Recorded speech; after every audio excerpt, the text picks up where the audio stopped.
भगवान जब ये दुनिया बनैलन ना तो इंसान और जानवर के लिए बराबर बराबर जगह रहे और दोनों अपने अपने घर में बहुत खुश रहे। जानवर जंगल में और इंसान अपने घर में। और ए तरह से एगो अनदेखी लकीर कायम हो गई जेकर साफ साफ अर्थ रहे कि इंसान कभी जंगल में न जाई और जानवर कभी इंसान के घर की तरफ न आए।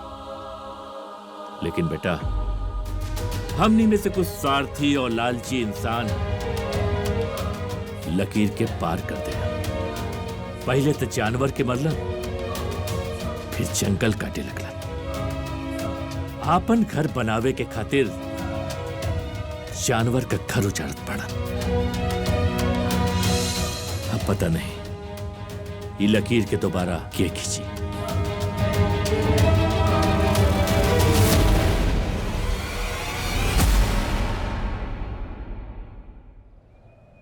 मठिया माई की, मठिया माई की, मठिया माई की, मठिया माई की, मठिया माई की, मठिया माई की, मठिया माई की, मठिया माई की, मठिया माई की, मठिया माई की, मठिया माई की, मठिया माई की, मठिया माई की।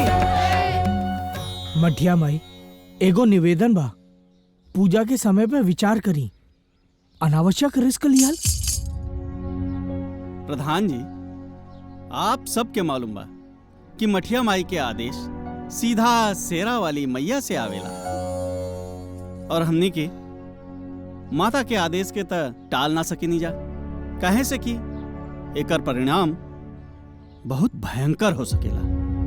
आज ही के दिन 8 साल पहले हनुमान जयंती मनावे का शुरुआत भइल रहे अपने गांव में और तब से लेकर अब तक मठिया माई पूजा का समय बतावेली माता जी का आदेश लेकर। पंडित जी, पूजा हो पर रात में हो ये तो कोनो जरूरी नहीं खे ना। जमाल भाई, तू ना समझ सकेला, इस सनातन धर्म के मामला है। एक्सक्यूज मी पंडित जी, दिस इज नॉट फाइन। प्रजातंत्र हो और प्रजातंत्र में सबके बोले का अधिकार हो। जमाल भी अपने गांव के एगो सदस्य हो।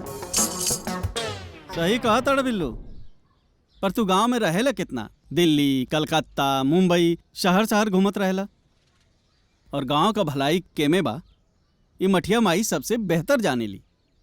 पंडित जी, प्रधान जी के डरे के मतलब रवा जाना तानी। अगर कुछ ऊंच मुहूर्त का समय तो ना बदल सकेला, कहे से कि अगर कुछ अनर्थ हो गई तो आप सब कहब कि मठिया माई सचेत ना कैली।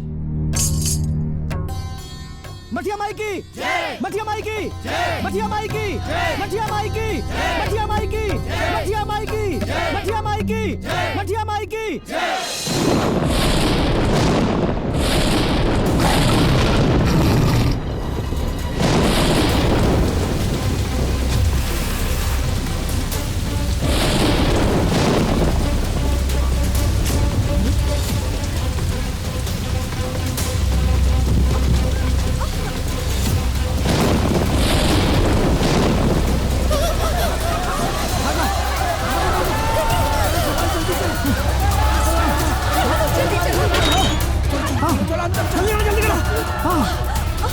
बंद कर दरवाजा।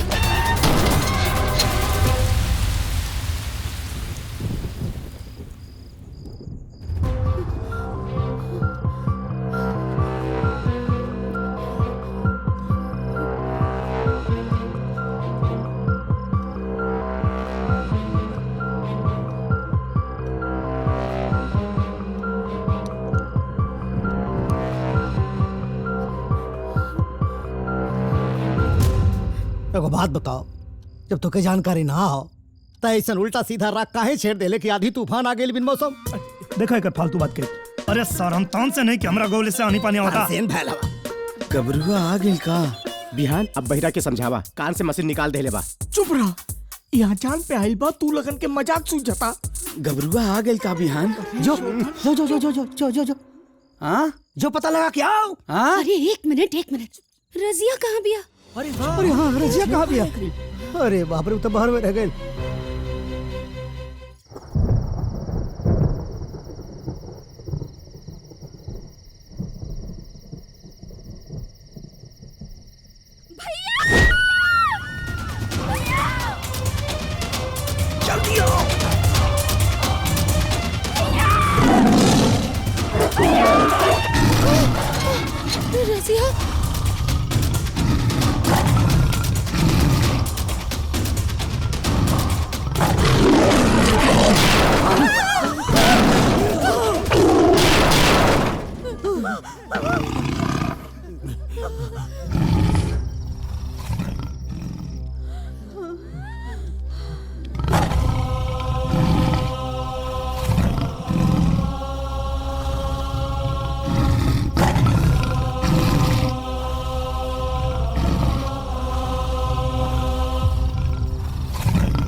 अरे रुका, तू कहाँ भाग रहा है? हमार बच्चा के बचाई ना।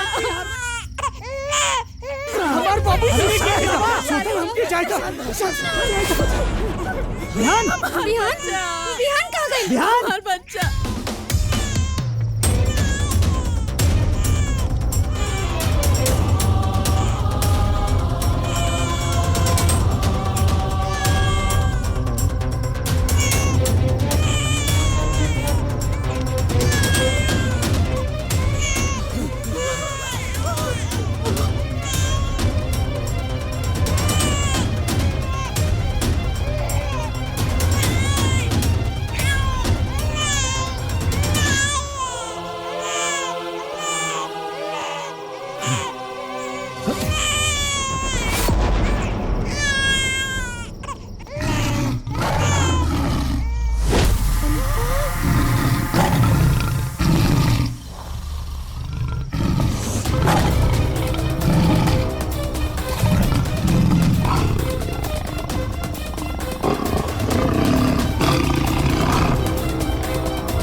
दरवाजा खोल। हमार बच्चा।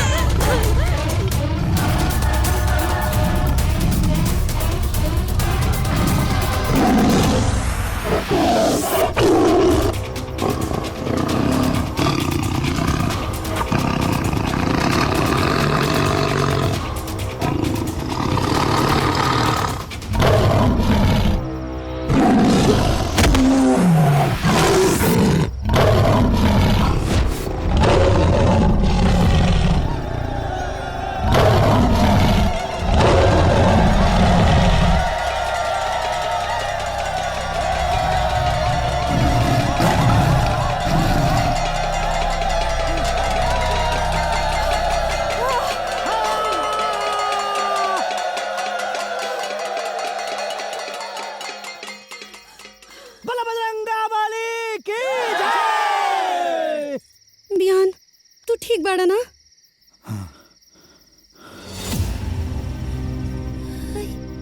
हाय खून कैसा ना?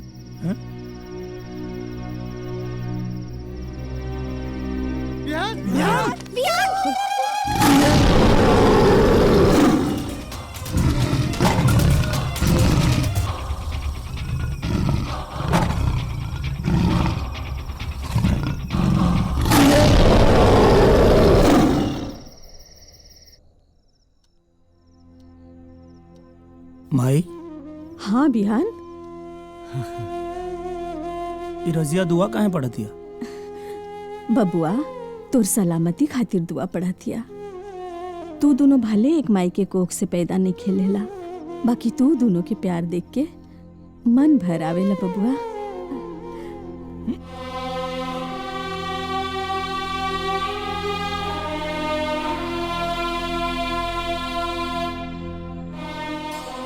हम ठीक बानी रे भैया। ए चाची, हाँ हम तो कहते हैं सरकार से सिफारिश करवा के ये दोनों जने के हिंदू मुसलमान एकता के ब्रांड एम्बेसडर बना देवे के चाहिए। भैया बेहोश कैसे हो गए रहा? हाँ, अब वो हनुमान जयंती रहला ना, तो वो हम उपवास रहनी है ना, तो वो थोड़ा वो खाली पेट चक्कर आ गई। बारे बहादुर, खून देख के घबरा गईला है, डरा गईला है। चुप, फालतू बात करता। अरे हाँ, तय बचपने से अपन खून देख के डरा जाले। अरे माई तू, अच्छा चल हो गई ना, अब चल। अरे रुक रुक, खुशबू आवतिया, सुई लगाई। अच्छा, वो हमके यहाँ सुई लगाई, हमो की सुई लगावे देख। देख तू ना पट्टी से टट्टी तक रहो, बड़का एमबीबीएस बने की कोशिश मत कर। सुई लगाई है, बड़का डॉक्टर बना तारी, झोला छाप कहीं के। ठीक बा, तो लेके जाई? लेके जाई? चल चल। हाँ चल माई चल। लेकिन एक बात याद रखियो, जानवर के हाथ से घाव लगल बा तो जहर तो फैलबे करी, पर ओकरा बाद शहर में जाके कोनो बड़का एमबीबीएस के दिखा दिया। खाली इतने तकलीफ बा कि डॉक्टर कही आई एम सो सॉरी, आपके बेटे का पूरा हाथ काटना पड़ेगा। ऐसा कैसे हाथ काटे के कह दिया? अरे झूठ बोल दिया, अरे झूठ बोल दिया, अरे झूठ बोल दिया। अगर बात मत सुना, सुई ना सुई ना सुई ना, ना ना ना ना सुई ना सुई ना सुई ना सुई ना, अरे सुई ना।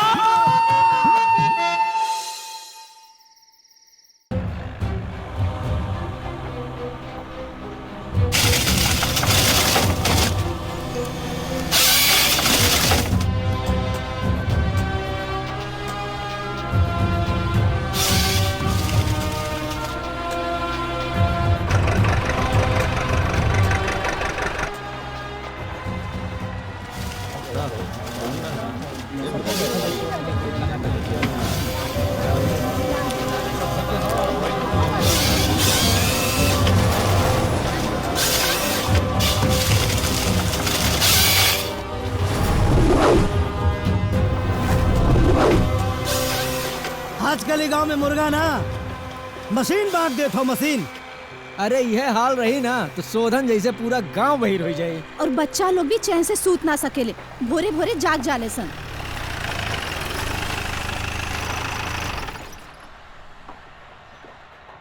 अरे प्रधान जी, ई गाड़ी के का हाल बना देला? बिहान हमसे कुछ मत पूछा, ई बिल्लू का आइडिया है। आज इहे प्रधान बनल बा। का आई सब? बिहान ये है मिशन गबरू। सिनेमा में देख ले रही कि जब फौजी लोग जंगल में जाले तो ऐसे गाड़ी का प्रयोग करे ले दुश्मन से बचे खातिर। यही नाते ये गाड़ी बनौले बानी ताकि हम लोग जब जंगल में जाई तो गबरू जब मिल जाई तो जाने ना पाई गाड़ी हो और हमनी अंदर बैठल बानी। एंड प्लान नंबर 2, मोमबत्ती प्लान। करे मटका, ये मोमबत्ती काहे ला रे? आपका मोमबत्ती से गबरू का डरवाई बे? अरे ये मोमबत्ती गबरू खातिर ना बिहान, ये मोमबत्ती हो भैरव सिंह खातिर। अगर भैरव सिंह हमनी का बात ना मनलस तो मोमबत्ती लेके धरना दे देवे के। मोमबत्ती लाइट, व्यवस्था टाइट। आजकल मोमबत्ती बहुत क्रांतिकारी हो चुकल हो। बस ही समझ ला प्रधान जी कि छोटका मोटका परमाणु बम बन चुकल हो। चुप! अरे कहाँ चुप? बे चला चला जब लोग। अरे कहाँ चल? जंगल में मेला लगल है, सबके ले जात हुआ मेला देखावे। मेला लगल हो तुमके कुछ पता है? इन्हें लोगन के चलल बहुत जरूरी हो। भीड़ रही तो भीड़ से प्रेशर बनेला। अरे भीड़ से बड़ी बड़ी सरकार गिर गई महाराज। मुंबई गए हवा, हम रहिला मुंबई। अरे तो कर जवन तो। अरे जवन तो बैठावा। हाँ बैठा प्रधान जी गाड़ी हम चल। बहरा घुस। हाँ चल बे। देखो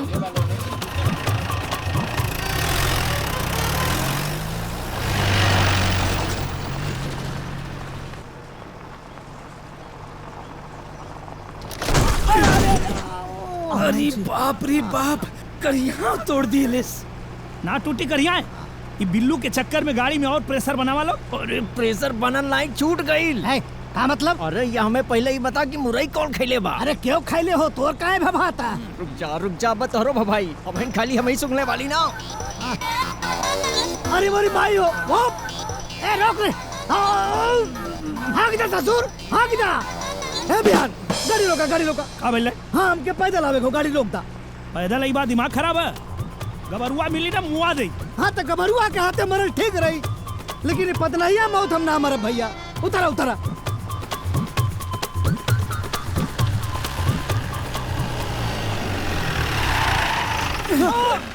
अरे महेंद्रवा, जल्दी से खोलना है तो कल खबर फैल जाए कि चंदनपुर के लोग मुरई खा के मर गए। अरे भैया यही समझ में नहीं खेया उसकी खुली कैसे? अरे बिल्लू। हाँ अबे तू खोल। Sorry I don't know. मतलब? अरे बांधे का आइडिया हमार रहल हा, यहाँ तक पहुँचा देनी बस। I am not helping. अबे भक्सोनर जब खोले ना आवेला तो बनले काहे रे? तोरा के तो कहियो गबरू के सामने फेंक के सॉरी बोलो। बिहान हॉर्न बजावा भाई। अरे आवाज सुन के केहू तो आई और बाहर से खुली।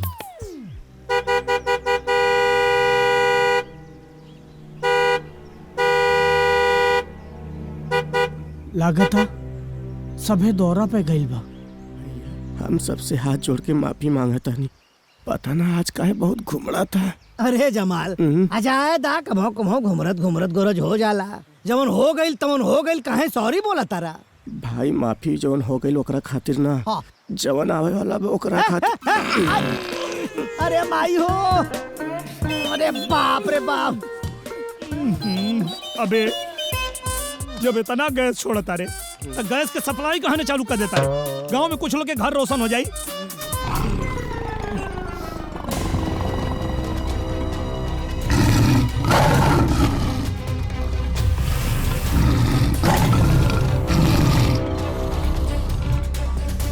आ गई तोर मोरई सूंघ के।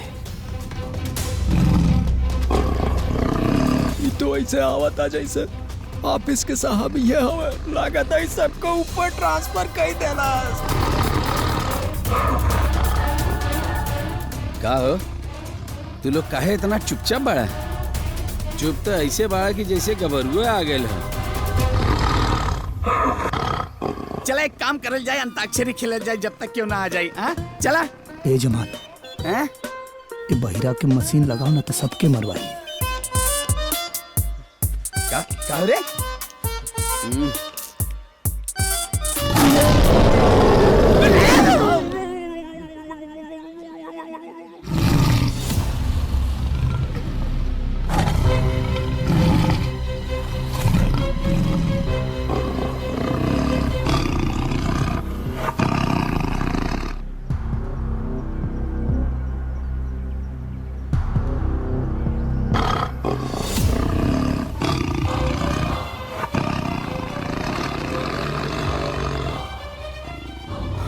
ए भैया ये तो ऐसे चक्कर लगाता जैसे आरती के फेरा लियल जाला हो।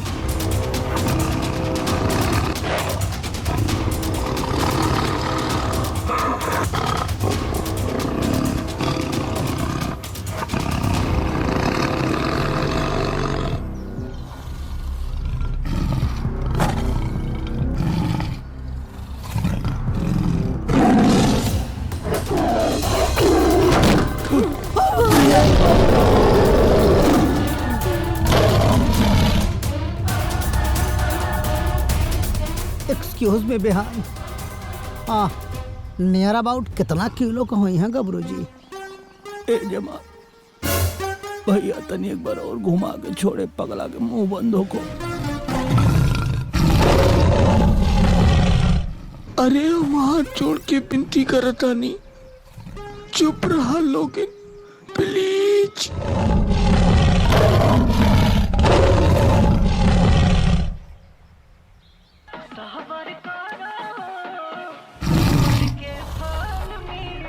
अबे साला पागल, ई कौन रिंगटोन लगैले बे?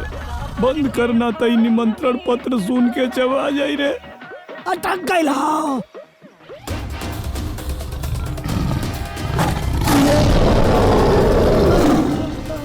बिहान, अरे बिहान।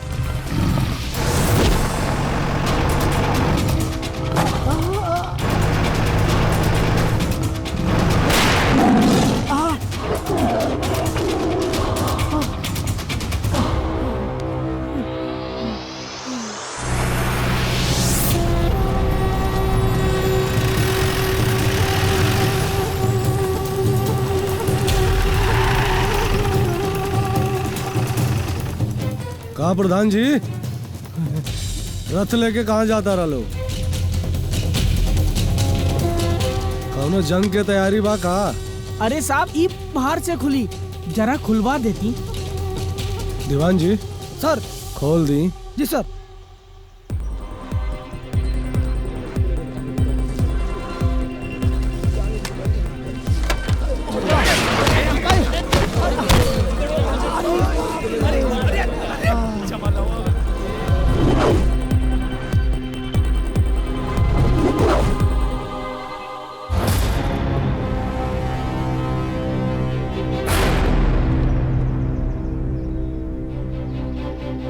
कहा बिहान, कल बचवा का जान बचा के बड़ा बहादुरी का काम कैले बड़ा है। साहब कल रात के बाद भैरव सिंह का नजर बहुत तेज बा प्रधान जी, जंगल के साथ साथ गांव पे भी रहेला। ए साहब कुछ दिन बाद हमार बहन रजिया के निकाह बा, कुछ समझ में नहीं के आवत का करी। साहब एगो बात बोली, गबरू आदमखोर भइल बा कि ना ये हमनी के नहीं के पता, पर हाँ पड़ोस के 4 गांव के कई लोग के अपन शिकार बना चुकल बा। साहब कुछ बुरा घटे एकरा पहले कुछ करी। कल तो हमहू चाहता नहीं प्रधान जी, ऐसे साल भर में तू लोग जितना अर्जी भेजला सब हेडक्वार्टर भिजवा देनी।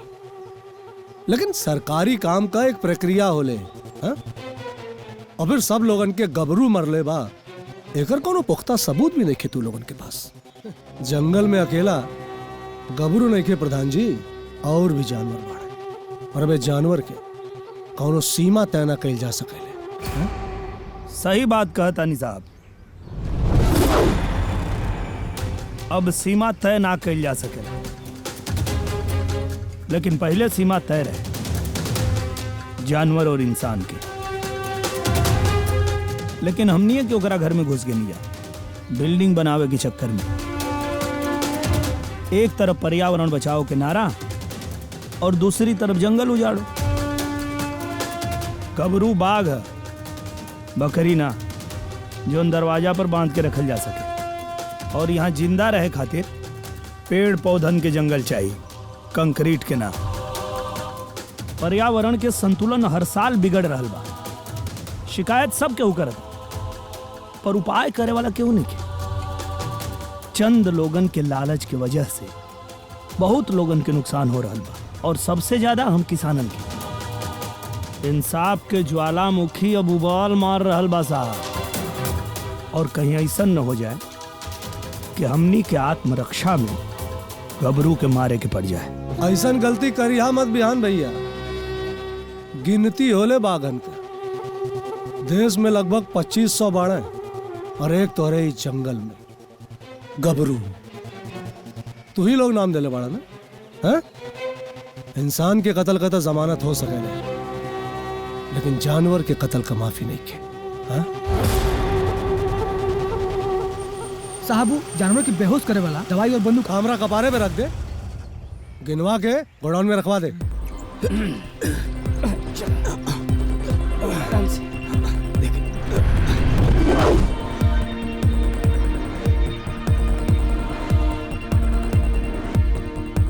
प्रधान जी समझाई सबके, बढ़िया मौका, अच्छा पैसा दे रहा बा बिल्डर। खेती किसानी में कितना कमाई रह गई बा, इस सबके पता है। बिल्डर के चप्पल चाटे वाला हमनी के काम करी। अरे हम तब पहले ही कहले रही, कुछ करे वाला नहीं खे। बस प्रधान जी अर्जी पे अर्जी दे रहा बाने। हमनी के झांसा मत दे, तोर और बिल्डर के बीच के सांठ गांठ सबके पता बा। हाँ, बिहान बिहान पीछे चला भाई साहब, माफ करा, नादान हो। ये अर्जी बड़का ऑफिस पहुंचा दे। फाइल में रख अर्जी। प्रधान जी, ये जंगल है, यहाँ रोज हादसा होला, कब के कहाँ कैसे निपट जाए केहू नहीं खिंचा। समझाइए एक रखे, लेके जाइए अपन फौज यहाँ से। जी जाइए जी, जाइए लेके। ए बिहान चला भाई, चला। ए जमाल चला, बिल्लू चला।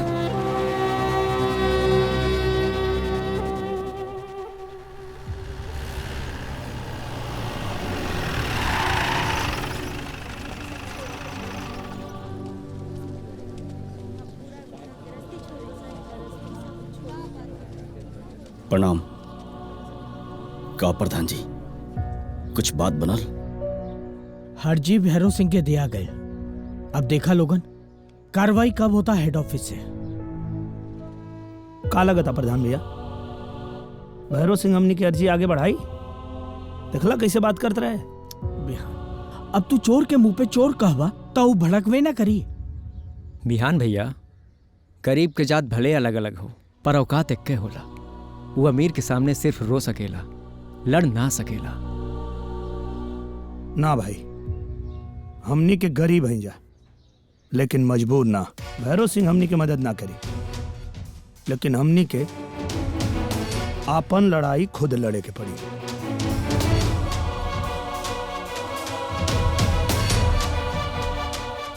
प्रधान जी, गबरू से निजात पावे खातिर आप हमनी के साथ मिलकर कुछ करी। ओकरा खातिर हमनी के का कइल जाए? लखनऊ चले के पड़ी और वन विभाग के बड़का ऑफिसर से अपन समस्या कहल जाए। हम आप लोगों से विदाई लेवा लड़निया। हमार गांव के लोग अपन जमीन बेच दिले बा बिल्डर के हाथे। का बात करता रहा? और गांव छोड़ के जाए के फैसला कर ले बा। अरे आप अपने गांव के प्रधान हैं, समझाएं वो लोग के ऐसे कैसे गांव छोड़ के जाता लोग। बिहान, जब हमरे गांव के ही लोग ना रही तो हम गांव में रह के का करब। इससे हम हो जाते नहीं।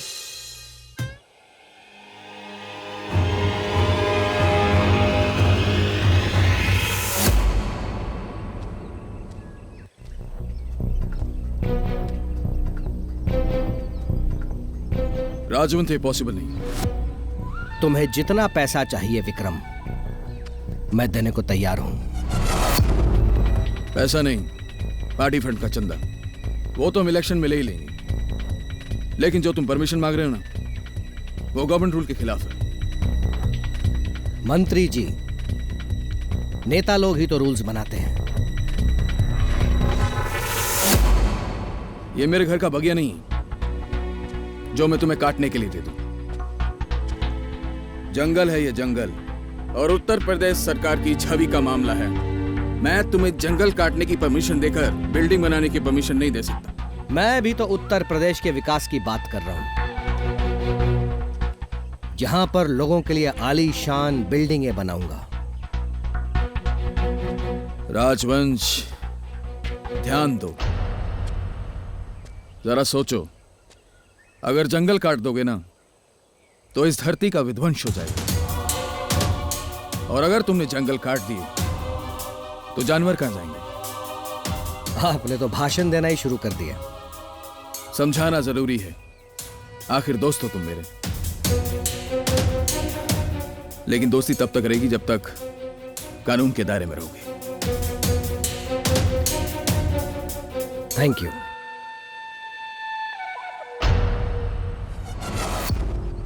दोस्त हो इसलिए फ्री में एक मशवरा दे रहा हूं, जानवरों का घर मत उजाड़ो, नहीं तो एक दिन वो तुम्हारे घर में घुस जाएंगे। ख्याल रखिएगा।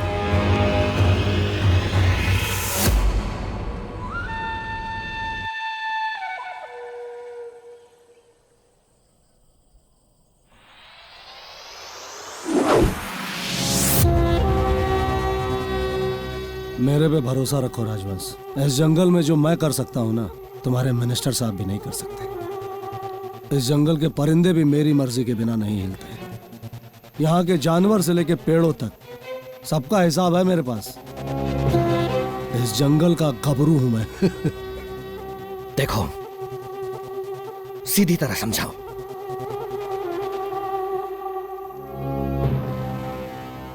जंगल की बाउंड्री लाइन बदल देते हैं।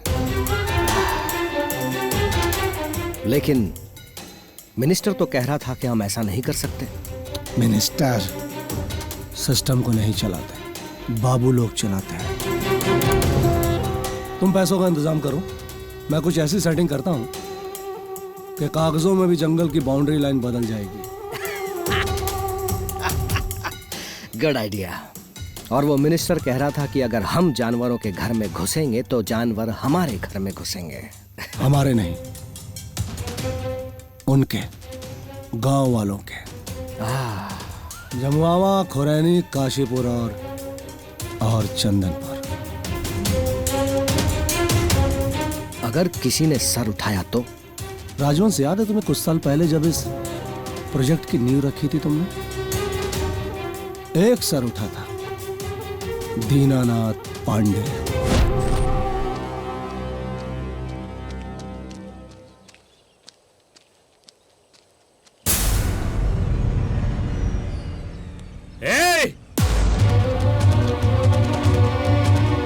ये सब जंगल में क्या करत बड़न सन?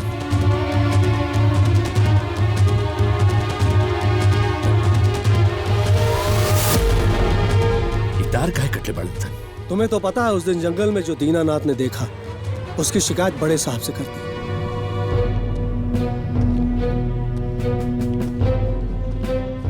दीनानाथ जी, हमने इनके सारे पेपर चेक कर लिए। इन्होंने सारी सरकारी फॉर्मेलिटीज पूरी की हुई हैं। आपने अनावश्यक ही हमको लखनऊ से यहाँ बुला लिया, जबकि हमने साइट भी विजिट की हुई है। सब कुछ कानून के दायरे में हो रहा है। सर, आपको जो दिखाया गया है वो सच नहीं है। आपके आने की खबर पाकर इन लोगों ने सब सही कर दिया। दीनानाथ जी, आपके पास कोई सबूत है? अभी तो आंखों देखी ही बता सकता हूं, लेकिन जल्दी ही सबूत भी दे दूंगा। तो ठीक है, जब सबूत मिल जाएगा तो उस समय जो उचित कार्रवाई होगी हम करेंगे। Thank you.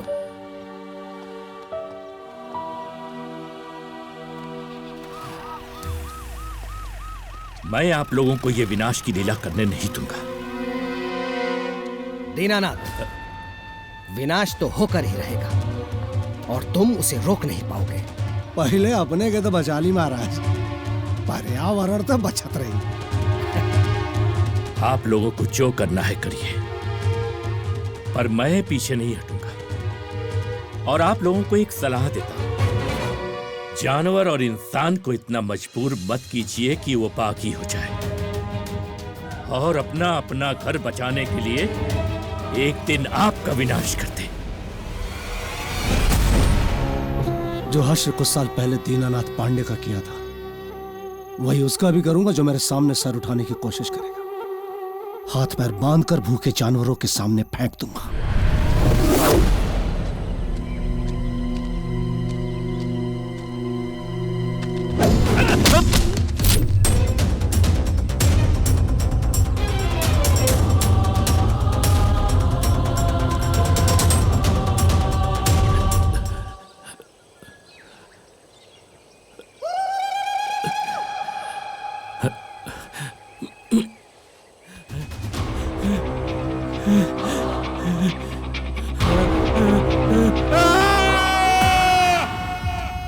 और जंगल की बाउंड्री लाइन कब बदलोगे? आज रात ही। जब हर बिल्डिंग के ऊपर के 2 फ्लैट मेरे हैं, तो शुभ काम में देरी कैसी? दीवान सर, मैनेजर साहब, चलो।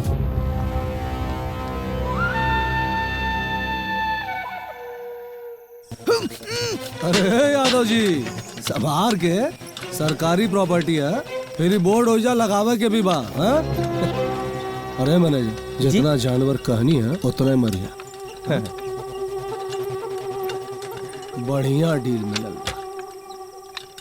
तू लोग समझ गए ना क्या करे के तू लोग के? हाँ? जा जा।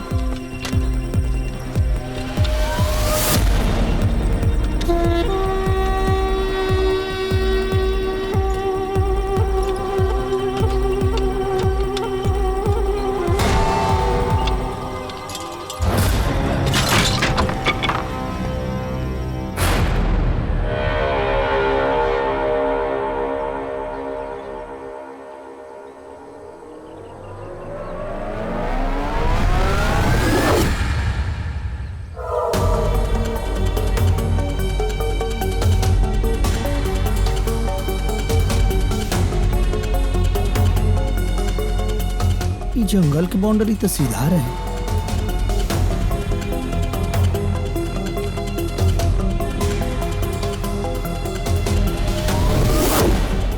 कुछ गड़बड़ बा। देखे के पड़ी।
तू यहाँ का करे आइल बाड़ी रे? जौन तू करे आइल बड़ा। अच्छा, हम तो तोरा खातिर लड़का ढूंढे आयल बानी। अच्छा तो हमहू अपना खातिर दूल्हा देखे आयल बनी। गबरुआ ना तू देखा, अब ढेर भाव मत बनावा। चला जल्दी से आई लव यू बोल दे। जंगल में मंगल सूझता, कहीं गबरुआ आ गेल ना तो शादी से पहले श्राद्ध हो जाई। जबले तू हमरा साथे बड़ा तबले हमरा के कुछ ना हो। बिहान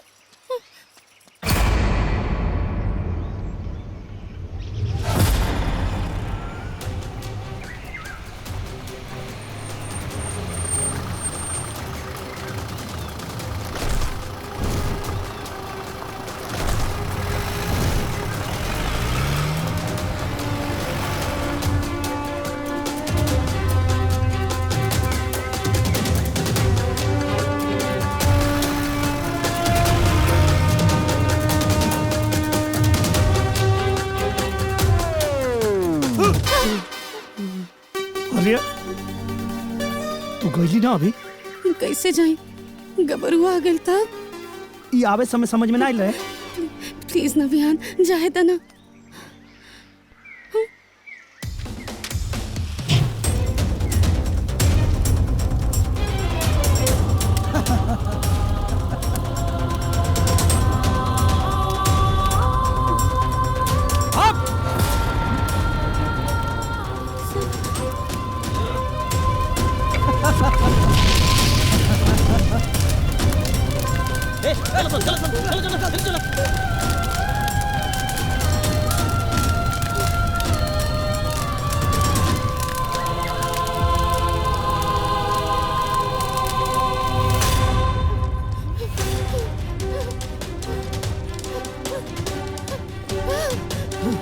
निकला लोग, जंगल में आग लगा देने सब। हाँ? और तू जंगल में का करे के रहलू? और तू लोगन के कुछ हो गइल रहे तो? अरे महाराज देखत हवा कितना बड़ा आग लगल हो। आग लगल ना, आग लगावल गई। हाँ, हमने के अपना आग से देख क्या होता नहीं जा, जानवरन के मार के और जंगल में आग लगा देने से। लेकिन बिहान इहो तो हो सकेला ना कि जानवर मारे का ऑर्डर सरकार देले होके। महेंद्र भैया, सरकार कब्बो भी जानवरन के मारे खातिर और वन के उजाड़े खातिर परमिशन ना दे सकेले। अरे बल्कि सरकार तो खुद वन और जानवरन के बचावे के खातिर बहुत पैसा खर्च करतिया। तो फिर ही सब के करता? भैरव सिंह।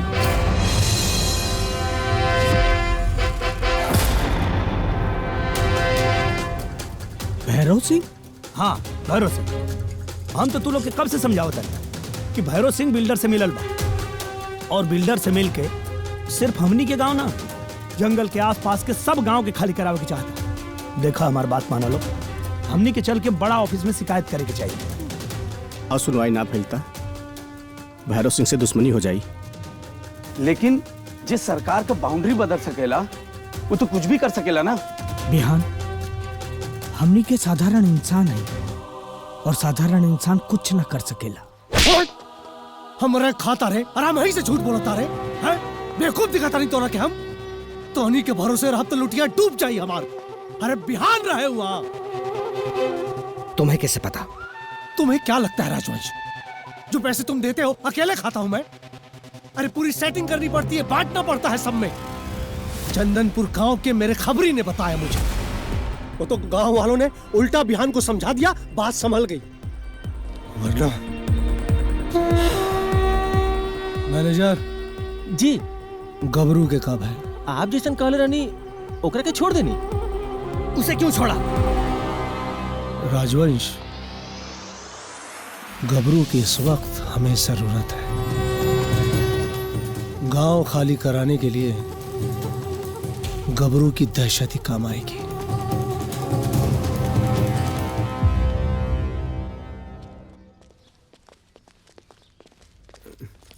सलाम अलैकुम। वालेकुम अस्सलाम। नमस्ते। अरे आप आज अचानक? हाँ बेटा, बहुत जरूरी बात रहल है, ऐसे आवे के पड़ल है। देखा बेटा, जब तक हम होश में बानी अपना बेटा के बारात मौत के मुंह में लेके ना आ सके, और गबरू के खौफ से बाराती भी आवे के तैयार नहीं थे। आप निश्चिंत रहिए, बारातियन की सुरक्षा हमनी की जिम्मेदारी है। रजिया पूरे गांव की बिटिया है।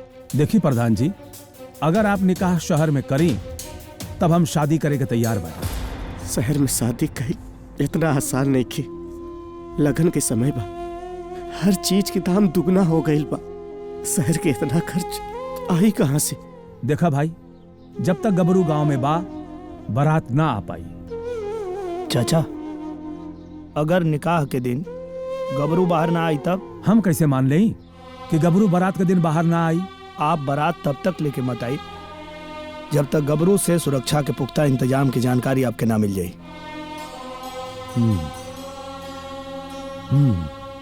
हम वादा करता नहीं आपसे, निकाह के दिन गबरू बाहर ना आई। ठीक हो बिहान, लेकिन सबूत पहले। मंजूर बा। प्रणाम। अच्छा चलो तानी, चले बेटा चला। बिहान, वाह रे बिहान वाह, मैंने कह तो देहलो कि गबरू के पकड़ लेबो। कोनो प्लान है तोहरे लगे? प्लान बा। का प्लान बा? पूरा गांव मिलके गबरू के पकड़े के और पिजड़ा में कैद गबरू की तस्वीर वाजिद चाचा के भेजे के। Very good, it's very good idea. न रही बास अनबाजी बात सुनी, एक साथ पूरा गांव खत्म, तेरा ही खाए वाला क्यों ना रही। अरे बाघा छगड़ी का बच्चा ना कि चारा दिखा के पकड़ ले बा। भाई लोग, हम तो कहता नहीं कि शिकारी के बुलवा के चुपचाप गबरुआ के मरवा दिया जा। अरे हमनी के मुसीबत उठाओ, का जरूरत बा? जरूरत बा, काहे कि हमनी के किसान है जा, कोनो कसाई ना है जा कि एगो बेजुबान जानवर के मार दिया जाए। अरे मैं गबरू के का गलती बा? जब जंगल में ओके अपन भोजन ना मिली तब मजबूरी में वो गांव में आइबा करी। अगर कुछ करे के बा तो सबसे पहले कंक्रीट के जंगल के रोके के पड़ी, ताकि पेड़ पौधा के जंगल पनप सके। पर ये सब होई कैसे बिहान? याद बा प्रधान भैया, जौना दिन हमनी के भैरव सिंह से मिले गए रहनी जा, जानवर के बेहोश करे वाला दवाई और बंदूक आइल रहने दिया।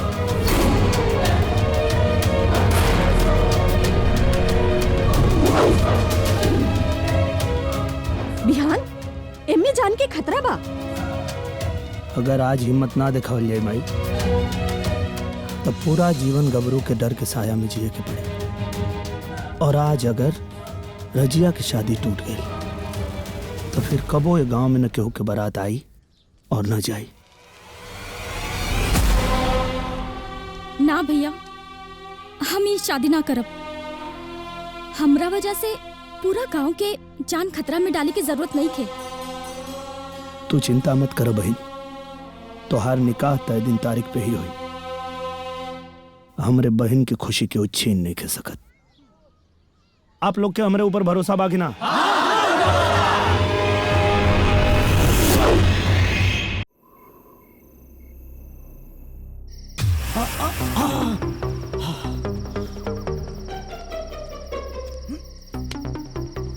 रुक मुटका।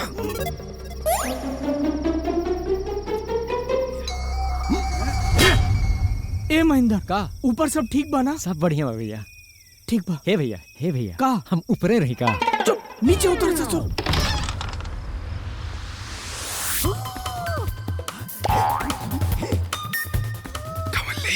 फौज में हम रहने की तय रे, हमारा अंदाजा बिल्कुल सही रहता। फौजी ना वर्दी चोर रहे। मुटका चुप।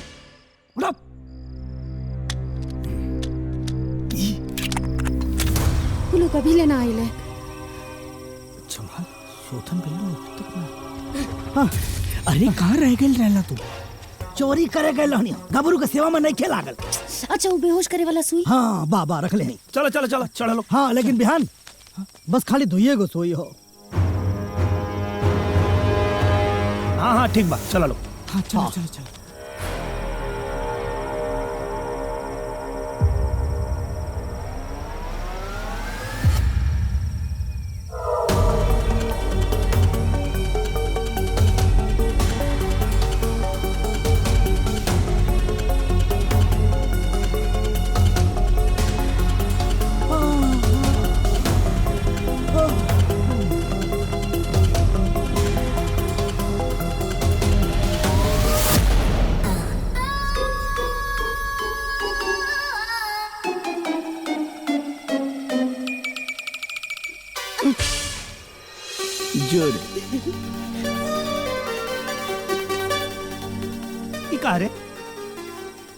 Very good very good. गबरू जी सो गए हुई हैं अब तू उनकर चिंता छोड़ दा, तू अपने गबरू के साथ सूत रहा। आवा। हाँ हाँ, ए शोधन, ए शोधना, का रे? मशीन चलाता कि बंद है रे? हाँ चलाता। चालू रखी हो ना तो गबरू जी आके सबके चाप दी है, तो हर बंदूक तनले रह जाई। तो सब है तो समझा दिए प्रधान जी के। शांत।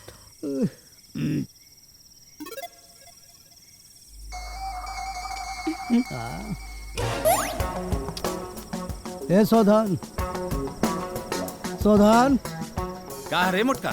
अभी अनियत बर्दाश्त नहीं होत बाबू। वह सुइया हमें एक चाप देते बेहोश हो जाए। चुप रहना, घूम दे तो क्या?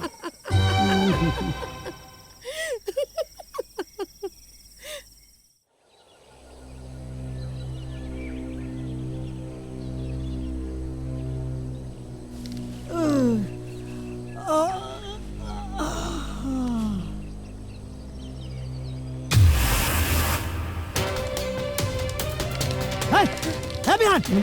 अरे खुशबुआ कहाँ चल गई?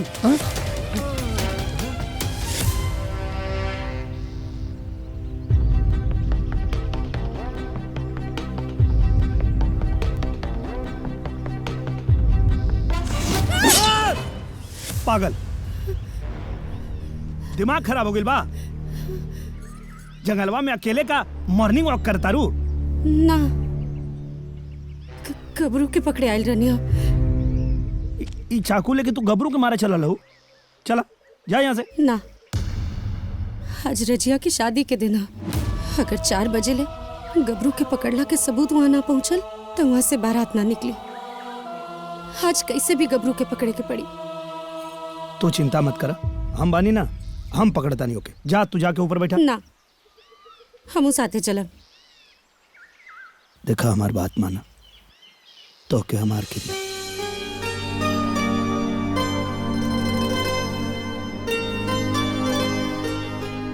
खुशबू, एगो बात कहे के रहे। हम गबरू के पकड़े जाता नहीं, पता न का हुई, कुछ बुरा घटे एकरे पहले हम तोके कुछ बतावल चाहता नहीं। खुशबू, हम तोके बचपन से प्यार करेनी। अगर भगवान आज बचा ले लें तो रजिया की शादी के बाद हमू तो से शादी कर ले।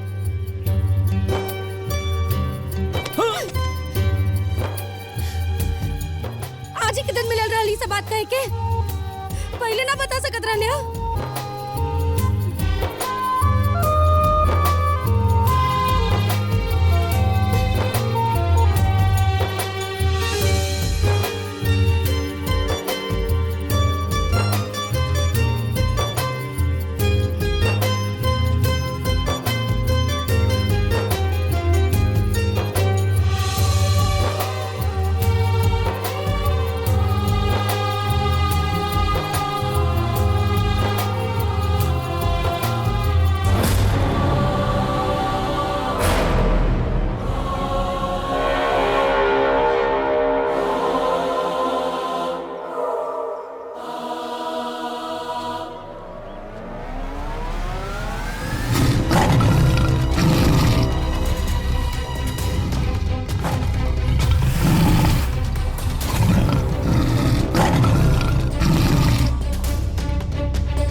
आज रजिया की शादी के दिन अपना बेटा के बारात मौत के मुंह में लेके ना आ सके।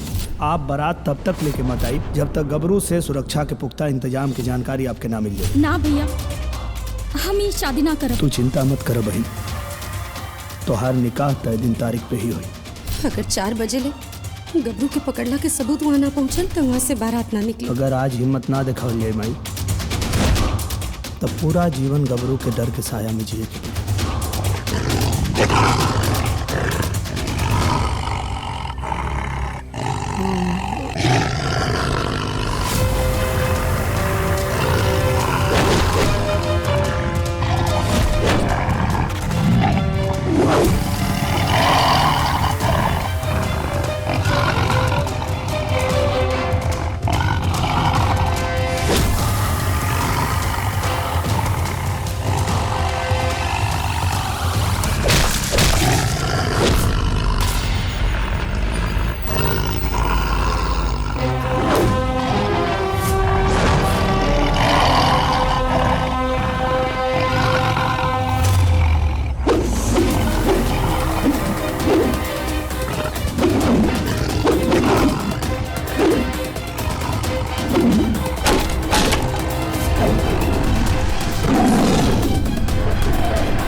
ना भैया, हम ना जाए।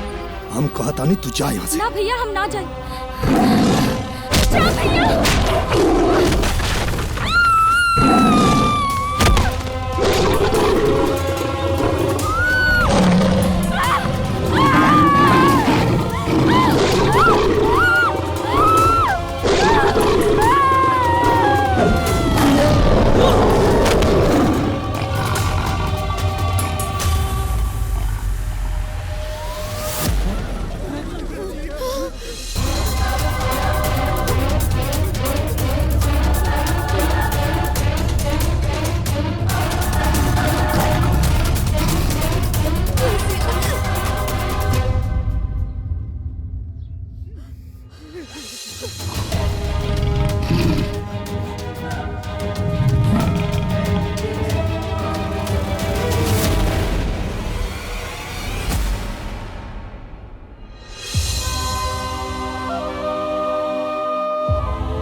हमार बिल्डर से बात हो गई बा।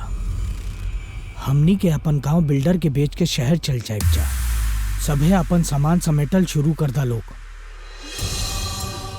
बिहान बिहान प्रधान भैया, ये आप क्या कहता नहीं? अरे आप अकेले कैसे पूरा गांव के फैसला ले लेनी? अरे आप लोग तो कुछ बोली। अकेले ना, ये बड़ बुजुर्ग की सलाह मशवरा लेके ये फैसला ले ले बाड़े। और ई खातिर ना बतावल गई कि तू और बिहान ना मनता लोग।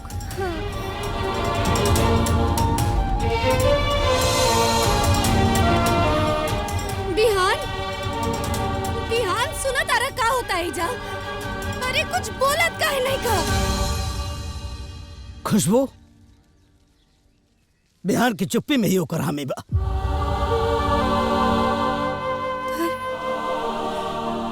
यहाँ से जाए के कहा? चाहे जिंदगी जहाँ ले जाए, कम से कम जिंदा तो रही इंसान। पति खो चुकल बानी, अब बेटा ना खो सकेली। कहा प्रधान जी?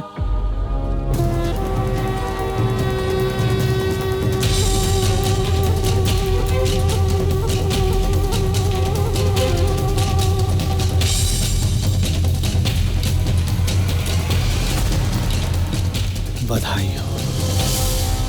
बधाई हो प्रधान जी।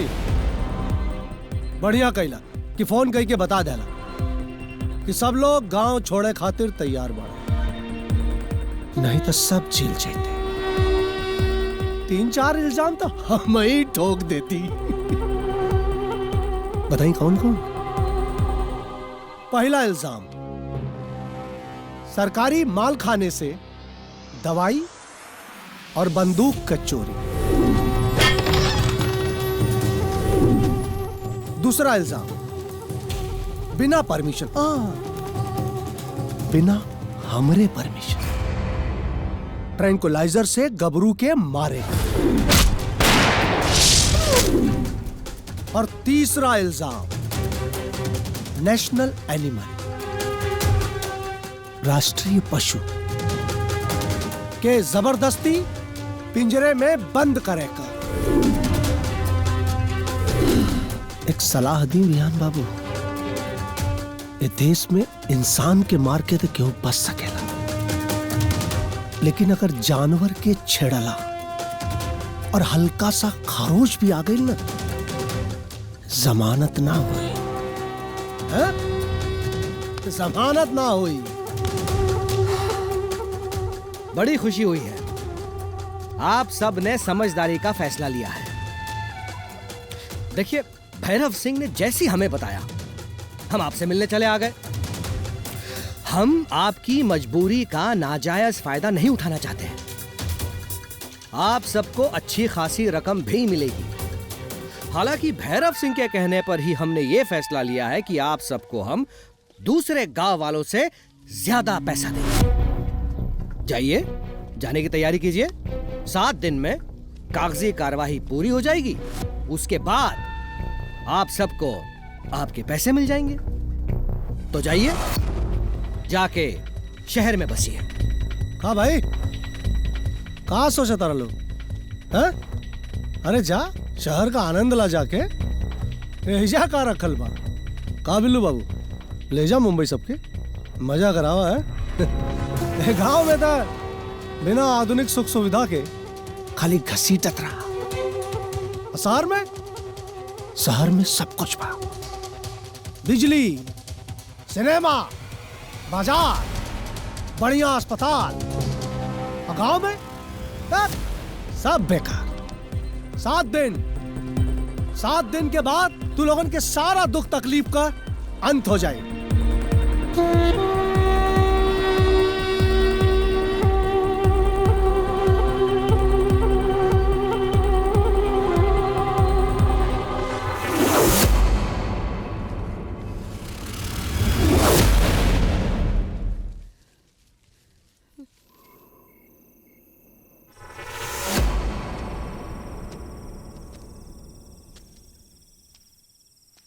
बिहान,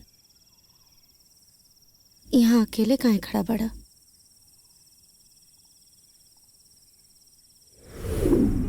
हमार बाबूजी बचपन में कहत रहले कि इंसान और जानवर के बीच एक अनदेखा लकीर होला। वही लकीर के देखे के कोशिश कर रहल बानी।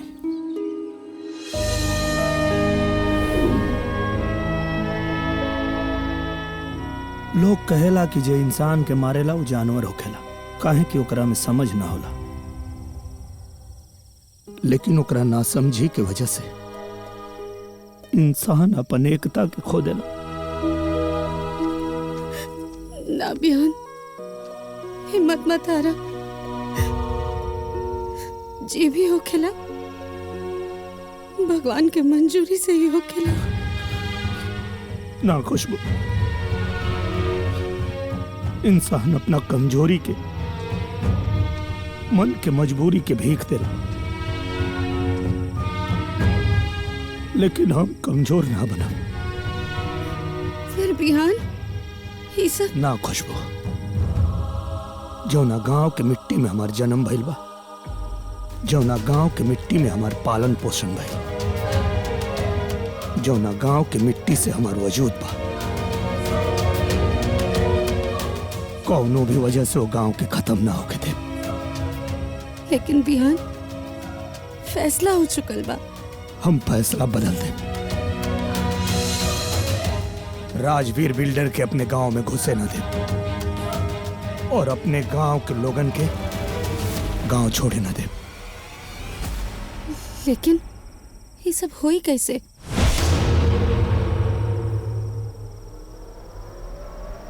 हम गबरू के मार दे।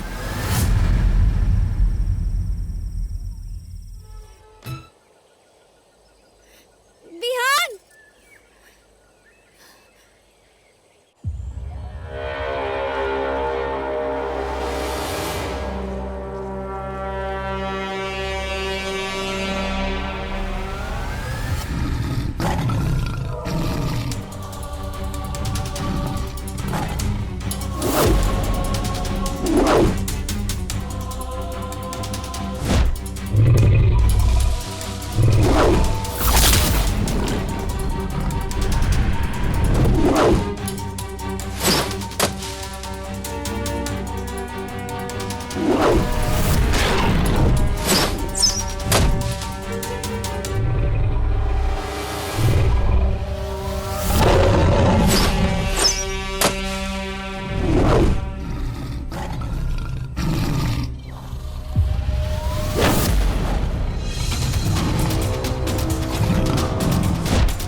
हमके आप लोगन से एगो बात कहे के बा। हम शहर के पास एगो जगह देख ले बानी जहां अपन पूरा गांव 2 टुकड़ा में बस जाई। अब केहू के कहीं जाए की जरूरत नहीं खे।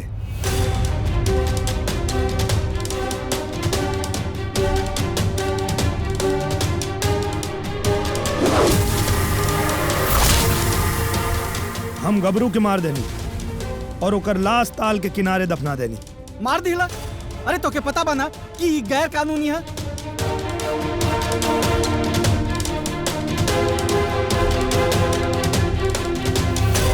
का उचित बा और का अनुचित बा ई तो हमके नहीं के पता, पर हम सिर्फ इतना जानत तानी कि ये गांव के बचावे के हमरा पास एकरा अलावा और कोनो रास्ता ना बचल रहे। ई ऊ पेपर है जो ना पे साइन कैला के बाद ही गांव तू लोग के हाथ से निकल जाई। लेकिन अब केहू की चिंता करे की जरूरत नहीं है। बस आप सब लोग से हाथ जोड़ के विनती करता नहीं, केहू ही गांव छोड़ के ना जाए।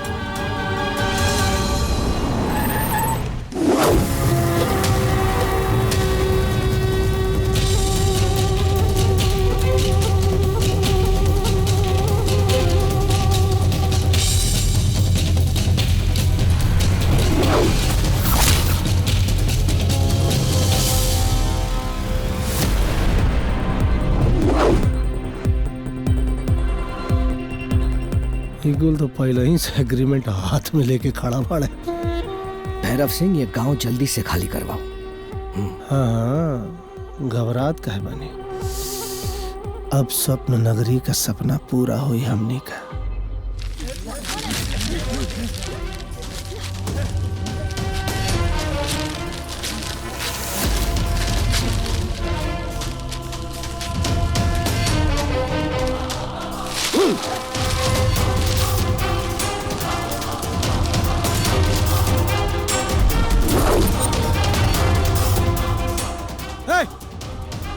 का कैलासन वह जौन करे के चाहिए।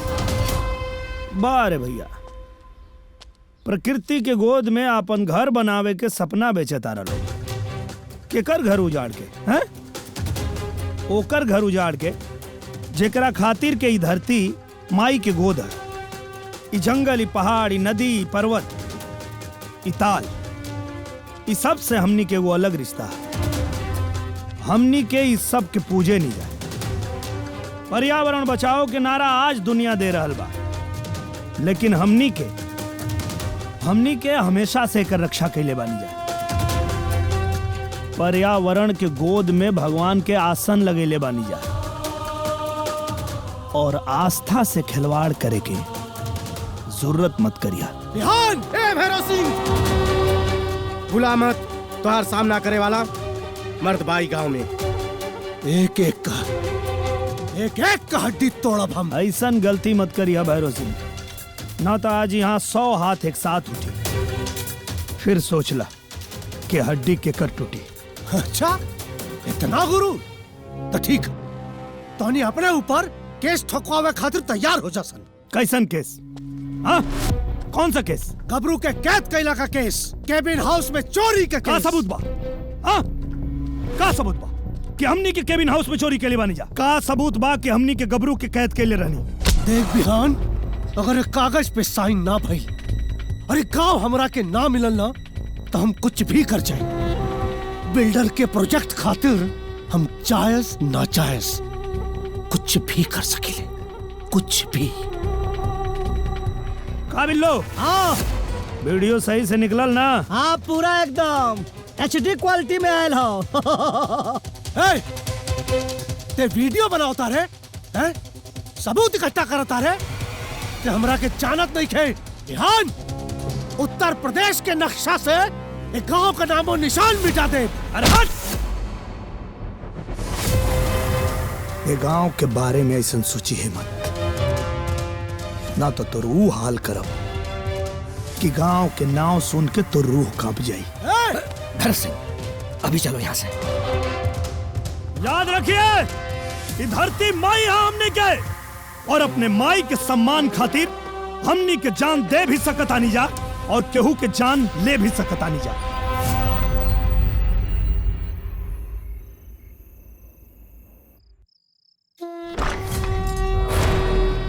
अरे नौटंकी, देहल हमार खाले और विजय तिलक को बिहान के लगाओ तारे।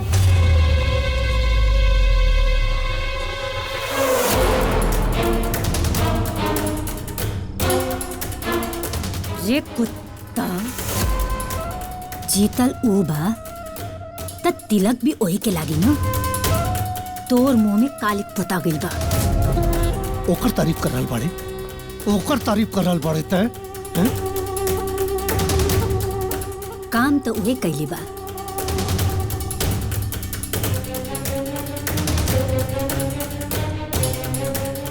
ए राजवंश, हमारा हम सबका प्लान तो चौपट। अब चंदनपुर भूल जाओ। ये क्या बोल रही है भैरव सिंह?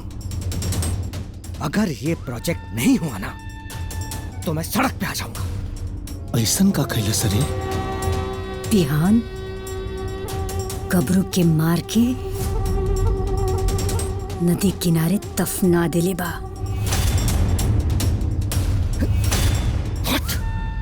ये अगर गबरू के खौफ से ही हमने बाकी के सारे गांव खाली करवा दिए थे।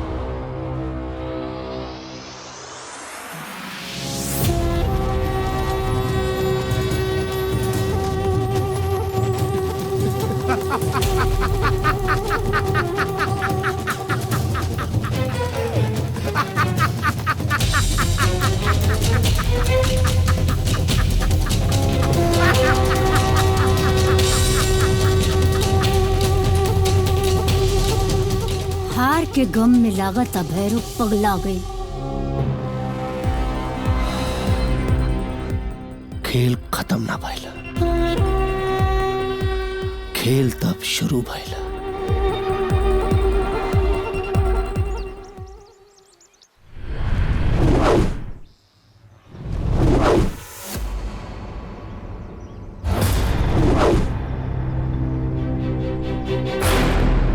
साहब, दरोगा जी झूठ बोलता नहीं। हमनी के गरीब किसान हैं। अरे हमनी के सारा जिंदगी भूख से लड़के ही बीत जाला। बाघ से लड़े के जाए। प्रधान, ढेर नौटंकी मत करा तू। साहब, खबर बिल्कुल पक्की है। इन लोगों ने गबरू को मार के नदी किनारे दफना दिया है। आपको विश्वास नहीं है ना? आप मेरे साथ चलिए, आइए। 1 मिनट भैरव सिंह, क्या देखना है क्या नहीं देखना ये हम तय करेंगे। अब यहीं रुकिए। जी जी, चलिए चौबे जी। ले जाइए साहब को ले जाइए।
क्यों भैरव सिंह, यही है गबरू की लाश? नहीं सर, मैं सर, अरे सर, ये झूठ बोल रहा है। ये खुद ही गबरू को मार के हम लोग को फंसाना चाहता है।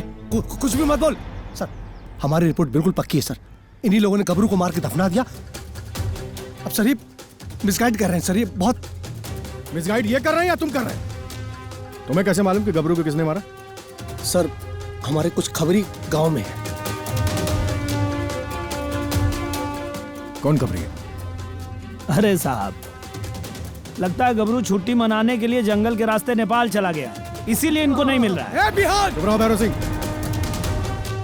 मुझे तुम्हारी शिकायत पहले भी मिल चुकी है। तुमने इन गांव वालों पे झूठा इल्जाम लगाया है। मैं तुम्हें फर्जी केस बनाने और अपने सीनियर अफसर को गुमराह करने के आरोप में अभी सस्पेंड करता हूं। सर मैं तो चलो यहाँ से। एक मौका दीजिए सर, एक मिनट रुकिए सर। इधर चला आ बता, साहब को बता कि गांव वालों ने गबरू को कहां छुपा के रखा है। बता साहब को बता। अरे मुहवा से बोल। 10 लाख रुपया ढकाल के बाड़े और मुहवा से बोली नहीं के निकलत, जूता से निकलवाई बोली। बोल। हमरे घर पता रहला, बता चुकल बनी। अरे का भैरव सिंह, बंद करो इन नौटंकी। सर इस नाटक में और भी किरदार है, जैसे कि ये बिल्डर साहब, ये भैरव सिंह के साथ मिलके हमारे गांव को उजाड़ना चाहते हैं, जंगल भी काट रहे हैं। पूछिए जरा इनसे क्यों आए हैं यहाँ ये। मैं तो बड़े साहब का आगमन सुनकर आया हूँ। क्या सुनकर आए हैं और क्या चुन कर आए हैं, अभी दिखाते हैं आपको। बिल्लू दिखावा साहब के वीडियो। ले साहब। एक बिहान अगर एक कागज पे साइन ना भई, अरे गांव हमरा के ना मिलल ना, तो हम कुछ भी कर जाए। बिल्डर के प्रोजेक्ट खातिर हम जायज नाजायज कुछ भी कर सके, कुछ भी। ये मुझे फॉरवर्ड करो। बनवाता हूं मैं आपकी स्वप्न नगरी। बंद होगा आपका ये प्रोजेक्ट, जांच बैठेगी इस पे। और भैरव सिंह, तुम मिलो हमसे। चलो निकलो यहां से। बारे पाखंडी, ते मठिया माई बाड़े की घटिया माई? जौन करम तू कैले बाड़ी ना, मन त करता चप्पल उतार के मारी सबके सामने। मठिया माई ना, हम तो कहा था ये खटिया माई है के जूता से मारे के चाहिए। रुको लोग।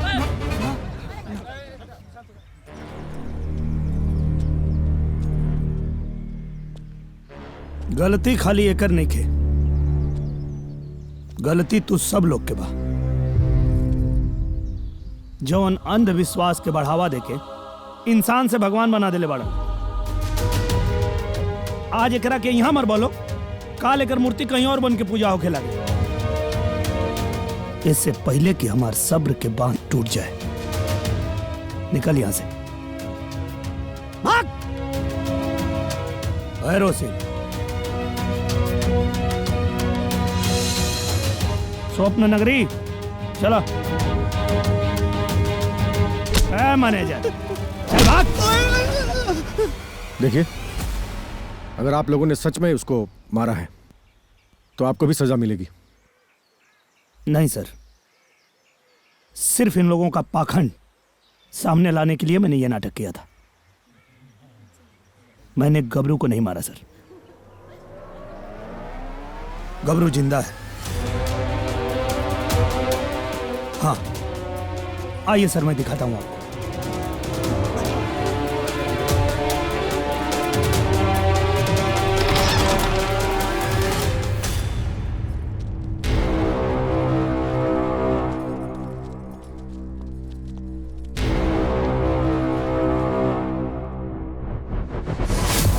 ये रहा गबरू साहब। जब मैं इसे मारने जा रहा था, अचानक हमरा के याद आई कि रजिया के शादी के दिन तो हम गबरू के पिंजरा में बंद करके रख ले रहनी। फिर बाहर कैसे आई? रजिया के मौत के गम इतना गहरा रहे कि हमनी में से केहू ही बात ना सोचलस कि पिंजरा के खुल्लस के। और जब हमने उस जगह की छानबीन की जहां गबरू को रखा था, तो वहां एक टूटा हुआ इंजेक्शन मिला। रजिया के मौत से इस बेजुबान और मासूम गबरू का कुछ लेना देना नहीं। बिहान, तुमने बहुत अच्छा काम किया है, बहुत अच्छा काम। मैं तुम्हारे लिए सरकार से सिफारिश भी करूंगा। जी सर। और गबरू को सुरक्षित दूसरे जंगल में ट्रांसफर करवा दूंगा। बिल्डर और भैरव की भी रिपोर्ट होगी। अब यहाँ कुछ भी नाजायज नहीं होगा। चलिए आप लोग। हाँ Thank you, हाँ भाई, sir. चलो चलो चलो चलो चलो। चलो यहाँ से चलो। हे, अब का का मतलब हमनी के का होई? शादी हुई।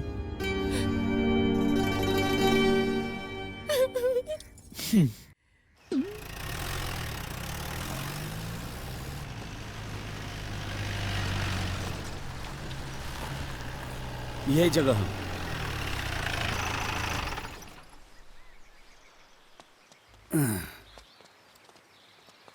चलो प्रधान जी। ये क्या बकवास है भैरव सिंह? सही है। मैं कह रहा हूँ ये बहुत गलत कर रहे हो तुम। देखिए साहब, ऐसे पहले कि रउआ हमारी नौकरी छीनी, हम राव ट्रांसफर सीधा हेडक्वार्टर ऊपर के देता नहीं। बहुत बुरा फंसोगे भैरव सिंह, बहुत बुरा। हम ना गांव वाला फंसे। देखिए केस बिल्कुल सिंपल था। गांव वालों ने गबरू को मारने की कोशिश की और आप गांव वालों को रोकने गए और गुस्से में आके गांव वालों ने आपको मार दिया। केस क्लियर। और बाकी रहल बात गवाही के, तो गांव वालन की तरफ से मटिया माई और ओकर भाई ये गवाही दी।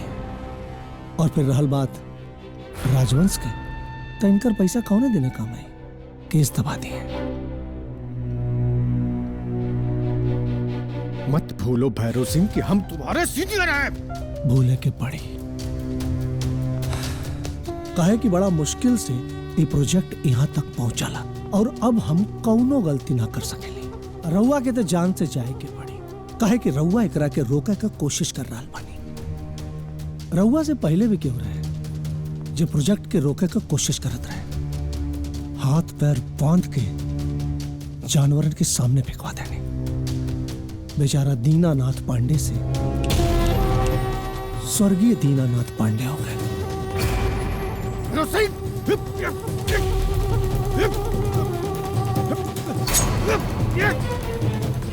गुड बाय सर।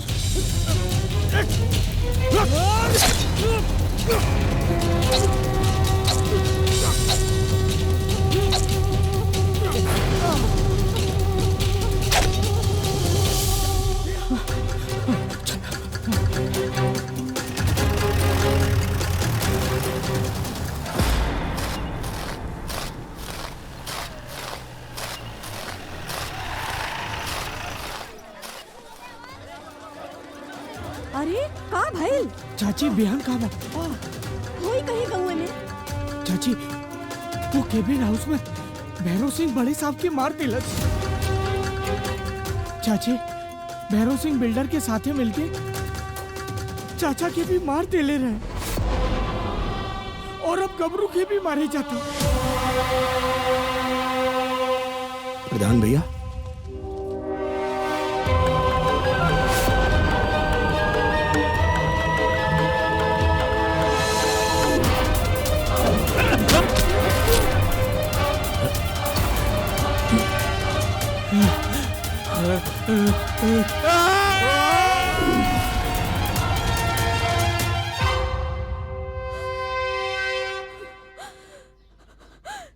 बिहान ये बात सिर्फ तोर बाबूजी के हत्या के नहीं के, हर वो जानवर के इंसाफ के बा जेकर नाम लेके इंसान खेल खेलता। जैसे 30 साल पहले तोर बाबूजी के हत्या के जिम्मेदार जानवर के मार लेवल गई। बिहान जा मिटा दाऊ खेल जे इंसान और जानवर के बीच के लकीर मिटावे चाहता और बचा ला गबरू के। जा बिहान जा।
हमारी बात सुन घबरो घबरो, बात सुन हमार। हम तोरा के खोले जाता नहीं। हाँ, काहे की लड़ाई हमरा और तोरा बीच में नहीं के। ये लड़ाई हमार और तोर दोनों के बा। हाँ, जौन लोग तोरा ही जंगल के उजाड़ल चाहता, उहे लोग इंसान के घर भी उजाड़ल चाहता। हाँ घबरा, रोज खबर आवेला कि प्रकृति का संतुलन बिगड़ रहा है। कैसे ना बिगड़ी? हाँ, कैसे ना बिगड़ी प्रकृति के संतुलन? लोग जंगल काटा था, पहाड़ तोड़ा था, नदी के रास्ता बदले की कोशिश होता, तब ना बिगड़ी प्रकृति के संतुलन। घबरो, हमारे भावजी कहत रहे कि इंसान और जानवर एकरा बीच में एगो अनदेखा लकीर रहे, लेकिन ई लालची लोग उ लकीर के मिटा देलस। अब हमके और तोरा के दोनों के मिलके उ लकीर के फिर से खींचे के पड़ी। हाँ, फिर से बनावे के पड़ी लकीर। हम का कहता, तोरा समझ में आवता हमार बात? समझ में आवता तोरा की?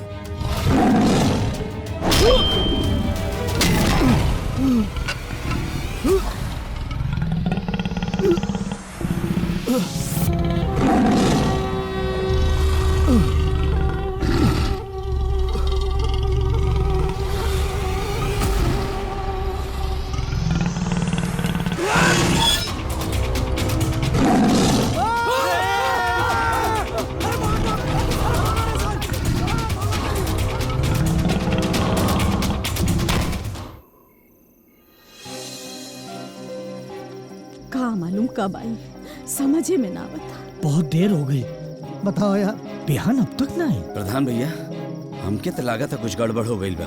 हाँ। हमनी के चले चाहे बिहान की मदद करे। बिल्कुल शोधन सही कहा था। चला चला चला चला चला।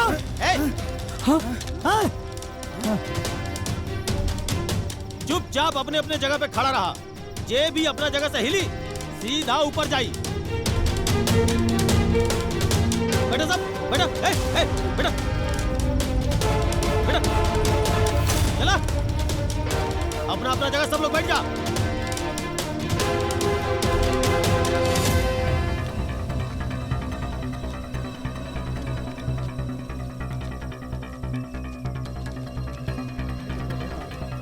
कुछ लोकल का ना, कौनो भी कीमत पे गबरू पकड़ में आवे के चाहिए। पता कर अपना आदमी सबसे काबिल गबरू का, कुछ पता चलल का? पता कर।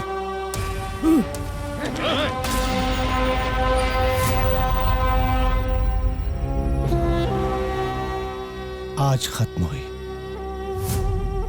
आज सारी कहानी खत्म हुई। सही कहता रे, आज कहानी खत्म हुई तो सबके, और खत्म कर हम। ते खत्म कर बे हमनी के कहानी है?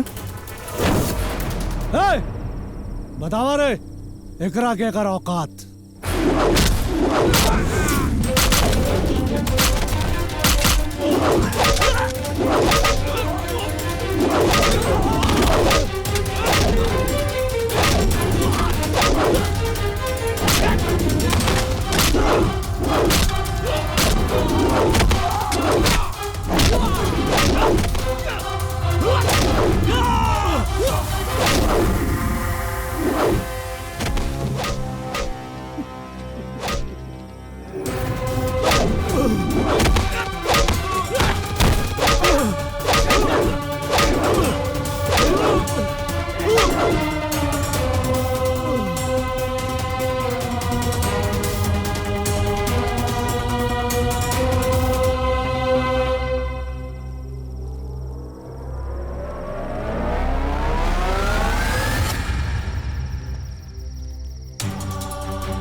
एगो जानवर के समझ में आ गई, लेकिन तोहनी के समझ में ना आयल। अब एगो जानवर और एगो इंसान आपन आपन घर बचावे के लड़ाई मिल के लड़ी।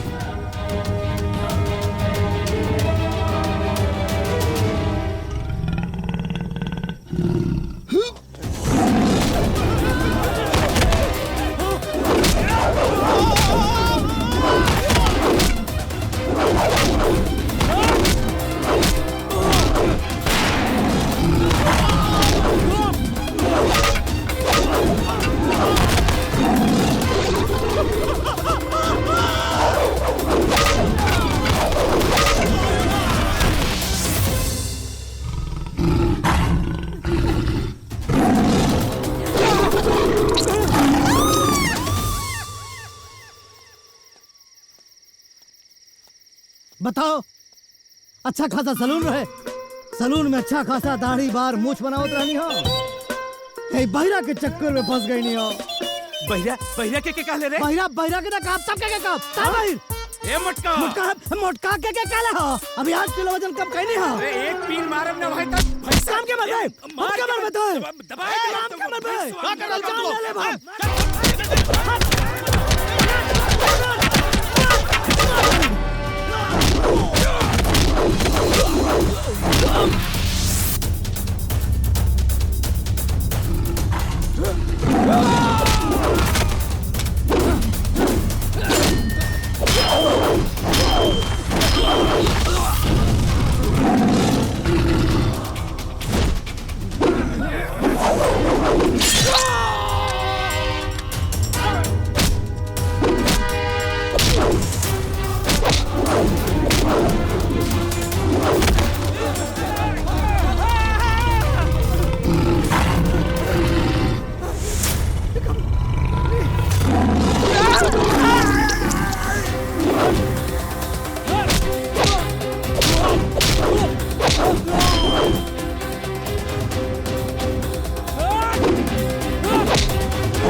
बचा लो तो हाथ जोड़ दे।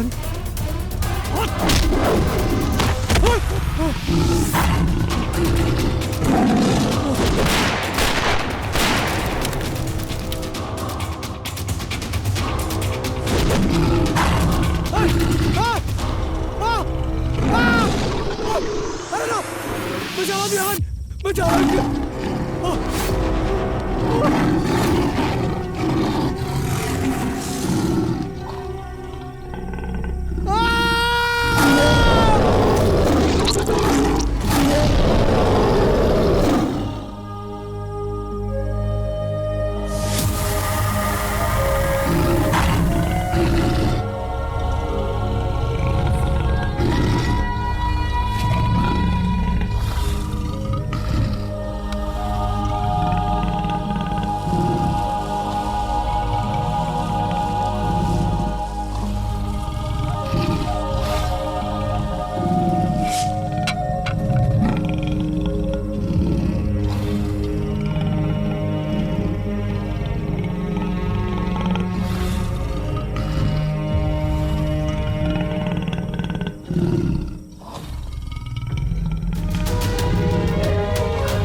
आपन पसंदीदा फिल्म देखे खातिर डाउनलोड करी दंगल प्ले ऐप।